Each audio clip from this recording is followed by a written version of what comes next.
最终小郑还是决定离开老挝。现在我是在老挝的高铁站，这边是万象站啊。今天还下雨了，现在已经买好票了啊。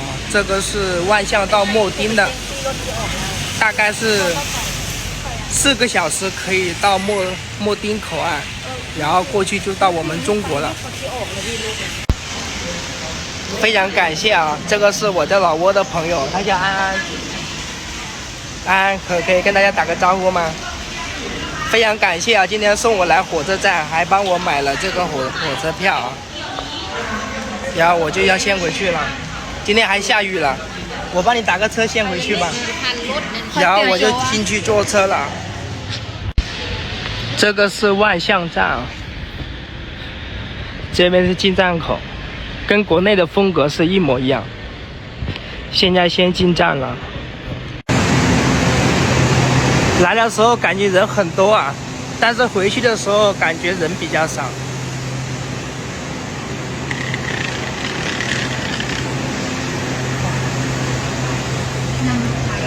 已经上车了，现在已经坐到车上面了啊，马上就要出发回到咱们的中国了。我边上的话坐了一个老挝的帅哥啊，跟他打个招呼，3倍地，非常的帅啊，跟着我也很像。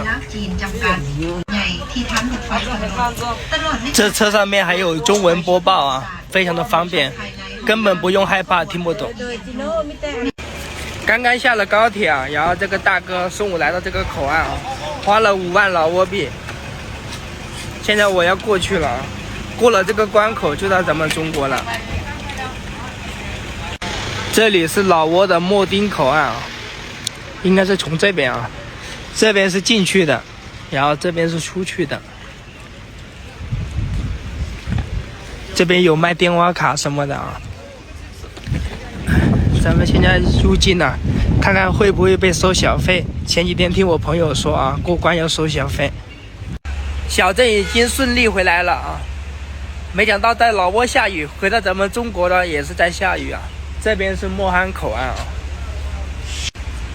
这边是车进去的啊，这边是人进去的。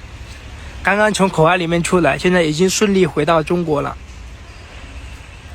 下一步我打算坐车去高铁站啊，然后到昆明。小郑的计划的话是打算在广西玩2天啊，然后就到越南，看看能不能顺利去到越南啊。